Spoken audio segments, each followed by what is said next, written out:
কাজেই যারা ভাবছেন যে যদি ঢাকা দক্ষিণ সিটি কর্পোরেশনে মেয়র পদে ইশরাক হোসেনকে সরকার শপথ পড়তে বাধা দেন কিংবা শপথ পড়ানোর উদ্যোগ গ্রহণ না করেন, তাহলে এই সংঘাতটা সরকার বনাম বিএনপি অথবা এনসিপি বনাম বিএনপি যাবে, তাদের সাথে আমি একটু দ্বিমত করছি।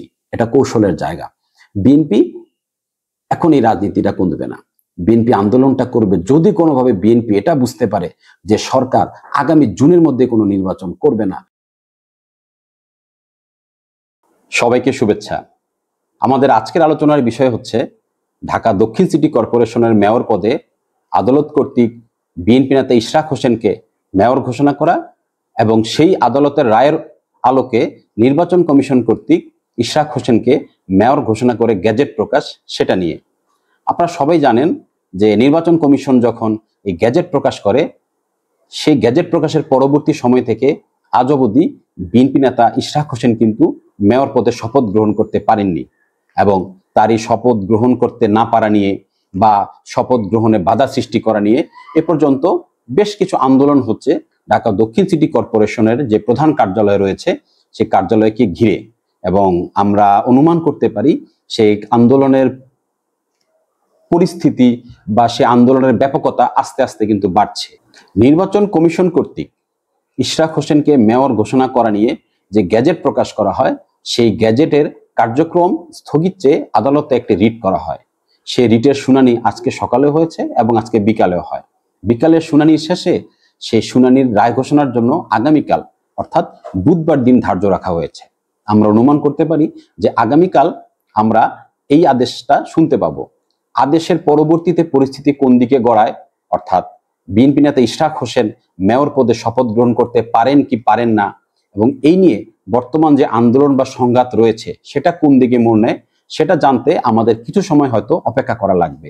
স্থানীয় সরকার উপদেষ্টা আসিফ মাহমুদ সজীব ভুইয়া কিংবা তার অনুসারীদের পক্ষ থেকে কিংবা এনসিপির পক্ষ থেকে যে অভিযোগটি করা হচ্ছে বেশ কয়েকদিন যাবৎ, তার মধ্যে একটা অভিযোগ হচ্ছে 2020 সালের 1 ফেব্রুয়ারি ঢাকা দক্ষিণ সিটি কর্পোরেশনের মেয়র পদে যে নির্বাচনটি হয় এবং যেই নির্বাচনে ব্যারিস্টার ফজলুন নূর তাপস মেয়র নির্বাচিত হন, সেই নির্বাচনে বিএনপি নেতা ইশরাক হোসেন পরাজিত হন। পরাজয়ের পরে 3রা মার্চ তিনি এই নির্বাচনের বাতিল চেয়ে আদালতে তিনি মামলা করেন। প্রথমে ওনার আবেদনের বিষয়বস্তু ছিল যে নির্বাচনটি বাতিল, কিন্তু পরবর্তীতে তিনি সে আবেদনের বিষয়বস্তু পরিবর্তন করেন এবং সেখানে তিনি লিখেন যে ফলাফল নির্বাচন বাতিল নয়, তাকে মেয়র ঘোষণা যাতে করা হয়। যদি আমরা ধরে নিই যে হ্যাঁ এটা একটা কৌশল, তাহলে আমরা বলতে পারি যে রাজনীতিতে, খেলায়, যুদ্ধে কৌশল খুব একটা গুরুত্বপূর্ণ। যদি বিএনপি নেতা ইশরাক হোসেন এই কৌশলটি নিয়ে থাকেন তাহলে এটা হচ্ছে রাজনৈতিক কৌশল, এবং এই কৌশলটি রাজনৈতিক দিক থেকে চিন্তা করলে এটা একটা সঠিক। আপনাদের অনেকের হয়তো মনে থাকবে গত শতাব্দীতে 1980 সালে ইংল্যান্ডের লর্ডসে ইংল্যান্ড এবং ওয়েস্ট ইন্ডিজের মুখোমুখি একটা ক্রিকেট খেলা হয়েছিল, ওয়ানডে ইন্টারন্যাশনাল। সে সময় ওয়ানডে গুলো 60 ওভারে হতো। তখন ওয়েস্ট ইন্ডিজের ক্যাপ্টেন ছিলেন ক্লাইভ লয়েড। খুব ভালো ক্যাপ্টেন হিসেবে বা চৌকস ক্যাপ্টেন হিসেবে তার খুব সুনাম ছিল। প্রথমে ওয়েস্ট ইন্ডিজ ব্যাটিং করেন, 9 উইকেটে 286 রান তারা সংগ্রহ করেন। পরবর্তীতে যখন ইংল্যান্ড ব্যাটিং এ নামে, তখন ইংল্যান্ডের পক্ষে সে সময় ক্রিজে ব্যাট করছিলেন জিওফ বয়কট। তো জিওফ বয়কট একবার স্লিপে একটা ক্যাচ দিলেন, সে সময় স্লিপে দাঁড়ানো ছিল ক্লাইভ লয়েড।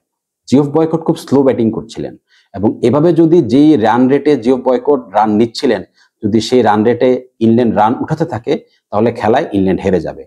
সেই ক্যাচটা উঠার পরেও ক্লাইভ লয়েড সেই ক্যাচটা ইচ্ছা করে ফেলে দেন। এই কারণে ফেলে দেন কারণ জিওফ বয়কট যদি আউট হয়ে যান, জিওফ বয়কটের পরবর্তীতে যারা বেঞ্চে অপেক্ষা করছেন তারা খুব মারমুখী ব্যাটসম্যান।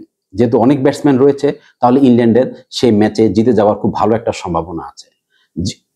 ক্লাইভ লয়েড চেয়েছেন যাতে জিওফ বয়কট মাঠে থাকেন এবং সেজন্য ইচ্ছা করে তিনি তার ক্যাচ ফেলে দিয়েছেন এবং সেই খেলায় কিন্তু ওয়েস্ট ইন্ডিজ জিতেছিল। সবাই ক্লাইভ লয়েডের প্রশংসা করেছিল এবং এই চৌকস বা এই কৌশলের সবাই প্রশংসা করেছিল। আমাদের দেখতে হবে যে এখানে আইনের কোনো ব্যত্যয় ঘটেছে কিনা, অর্থাৎ নির্বাচন কমিশন কিংবা আদালত সেখানে আইন বা নিয়মের কোনো ব্যত্যয় ঘটিয়েছেন কিনা। যদি আমাদের কারো কাছে মনে হয় যে আইনের এই জায়গাটা ত্রুটিপূর্ণ আছে নির্বাচন কমিশনে বা আদালতে, সেই আইন সংশোধনের দায়িত্ব আমার। আমরা তো সবাই বলছি নতুন বাংলাদেশ, নতুন বন্দোবস্ত। আমরা তো সংস্কার করার জন্যই তো এই অন্তর্বর্তীকালীন সরকার কাজ করছে। তাহলে যদি আইনে কোনো ত্রুটি থেকে থাকে সেটা সংস্কার করার দায়িত্ব বর্তমান সরকারের। কিন্তু যতক্ষণ পর্যন্ত কোনো আইন সংস্কার না হচ্ছে ততক্ষণ পর্যন্ত কিন্তু পূর্বের আইন বহাল। নতুন আইন সংস্কার করব না, আমরা নতুন আইন সৃষ্টি করব না, কিন্তু পুরান আইনটাকেও আমরা মানব না, এটা দ্বিচারিতা হয়ে যায়। আমাদেরকে দেখতে হবে ইশরাক হোসেনকে কেন্দ্র করে আদালত এবং নির্বাচন কমিশন আইন মেনেছেন কিনা। যদি আইন মেনে থাকেন তাহলে তাদের দেওয়া যে রায় কিংবা তাদের প্রকাশ করা যে গ্যাজেট দুটোই বৈধ। অনেকেই বলছেন যে সর্বশেষ যে নির্বাচনে আওয়ামী লীগ বিজয় হয়েছিল সেই ভোটটা ছিল অবৈধ ভোট, কাজেই সেই সরকারও ছিল অবৈধ। আমাদের মনে রাখা দরকার যে নির্বাচন কমিশন শুধুমাত্র জাতীয় সংসদ নির্বাচন আয়োজন করে তা না, তারা স্থানীয় সরকার নির্বাচনগুলো তারা আয়োজন করে। এবং স্থানীয় সরকার নির্বাচনের আইন আর জাতীয় সংসদ বা সাধারণ নির্বাচনের আইন সম্পূর্ণ আলাদা। জাতীয় সাধারণ নির্বাচনে বা জাতীয় সংসদ নির্বাচনে যারা নির্বাচিত হন তাদের মাধ্যমে সরকার গঠিত হয়, কিন্তু স্থানীয় সরকার নির্বাচনে যারা চেয়ারম্যান, মেম্বার বা মেয়র নির্বাচিত হন বা কাউন্সিলর নির্বাচিত হন তাদের মাধ্যমে কিন্তু সরকার গঠন হয় না। যে নির্বাচনে মেয়র ইশরাক হোসেন মেয়র নির্বাচিত হয়েছিলেন, যদি সারা বাংলাদেশেও সবগুলো সিটি কর্পোরেশনের মেয়র পদে বিএনপি জিততেন, তারপরেও বিএনপি সরকার গঠন করতে পারতেন না, কারণ মেয়রদের দ্বারা সরকার গঠন হয় না। কাজেই যে নির্বাচনটাকে বলা হচ্ছে 2020 সালের 1 ফেব্রুয়ারি নির্বাচনটা অবৈধ, অবৈধটা কেন হলো? অবৈধটা এই কারণে হলো কারণ সেই নির্বাচনে বিজয়ী হয়েছেন ভোটে ইশরাক হোসেন, কিন্তু তাকে পরাজিত দেখিয়ে বিজয়ী ঘোষণা করা হয়েছে ব্যারিস্টার ফজলে নূর তাপসকে। কিন্তু এখন যে ভুলটা 2020 সালের 1 ফেব্রুয়ারি করা হয়েছিল বা যে ভুলের কারণে নির্বাচন কমিশন ফলাফল ঘোষণা করেছিল, এখন যদি সেই নির্বাচন ভুলটা সংশোধন করে বলেন যে না বিজয়ী হয়েছেন ইশরাক হোসেন, তাহলে এখানে ইশরাক হোসেনের ভুলটা কোথায়? নির্বাচন কমিশন তো তাদের ভুল সংশোধন করলেন, তাদের ভুল স্বীকার করলেন, তাহলে এখন সেই নির্বাচনটার অবৈধ থাকে না। যদি সে নির্বাচনের সঠিক ফলাফল নির্বাচন কমিশন প্রকাশ করে তাহলে সেই নির্বাচনটা তার এখন ভুল থাকে না। স্থানীয় সরকার মন্ত্রণালয় থেকে ইশরাক হোসেনকে মেয়র পদে শপথ পড়ানোর জন্য কোনো উদ্যোগ দেখা যাচ্ছে না। তা নিয়ে আজকে নগর ভবনকে কেন্দ্র করে বা নগর ভবনের সামনে প্রায় 6-7 দিন যাবৎ আন্দোলন হচ্ছে। অনেকেই এটাকে বিএনপির সাথে এনসিপির একটা আন্দোলন কিংবা বিএনপির সাথে এনসিপির শক্তিমত্তা প্রকাশের একটা জায়গা হিসেবে চিহ্নিত করছেন।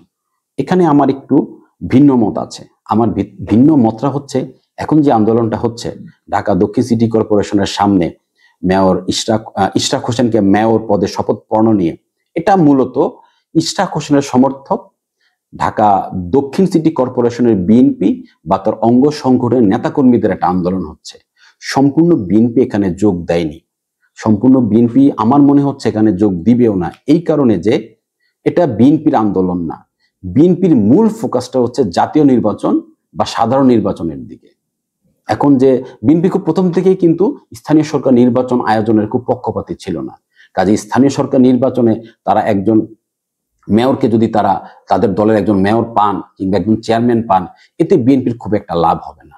হ্যাঁ, এই লাভটা হতো 2020 সালে। 2020 সালের 1 ফেব্রুয়ারি ঢাকা দক্ষিণ সিটি কর্পোরেশনের যে নির্বাচনটা হয়েছিল, সেই নির্বাচনে যদি ইশরাক হোসেন মেয়র হয়ে আসতো তাহলে সেটা বিএনপির জন্য খুব লাভজনক হতো। কেন হতো?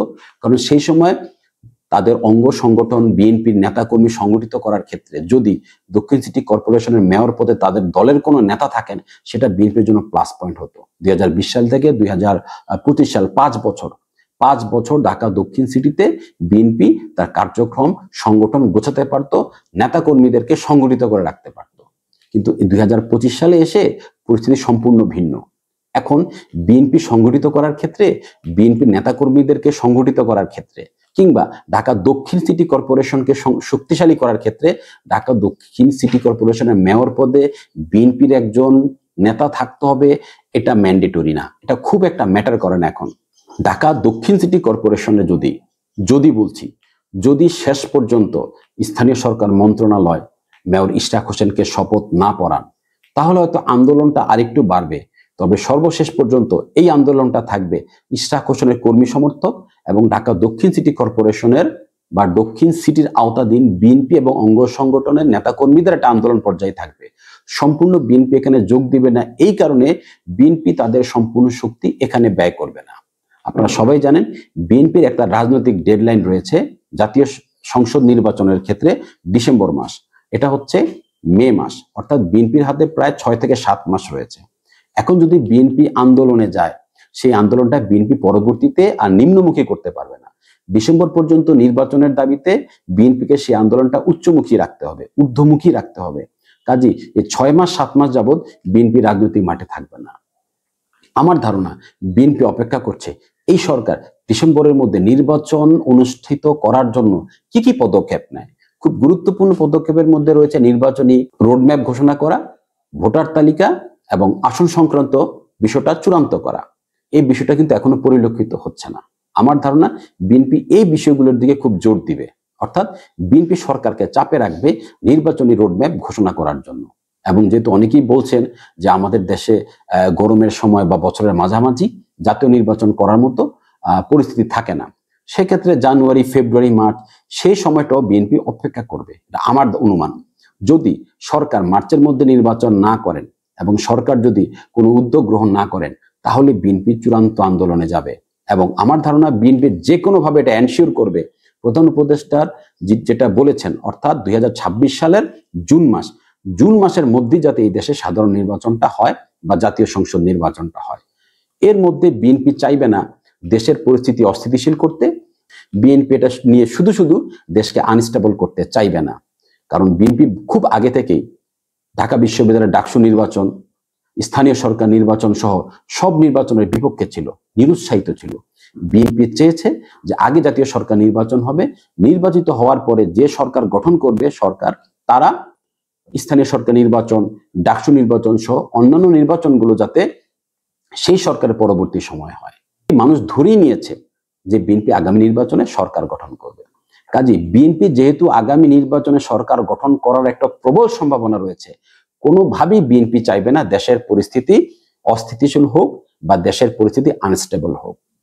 কাজেই যারা ভাবছেন যে যদি ঢাকা দক্ষিণ সিটি কর্পোরেশনে মেয়র পদে ইশরাক হোসেনকে সরকার শপথ পড়তে বাধা দেন কিংবা শপথ পড়ানোর উদ্যোগ গ্রহণ না করেন, তাহলে এই সংঘাতটা সরকার বনাম বিএনপি অথবা এনসিপি বনাম বিএনপি যাবে, তাদের সাথে আমি একটু দ্বিমত করছি। এটা কৌশলের জায়গা।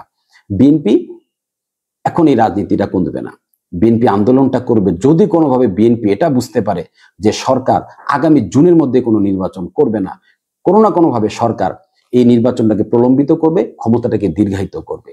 সেজন্য বিএনপি আন্দোলনে যাবে এবং বিএনপির জন্য আন্দোলনের পিক টাইম হতে পারে জানুয়ারি থেকে জুন।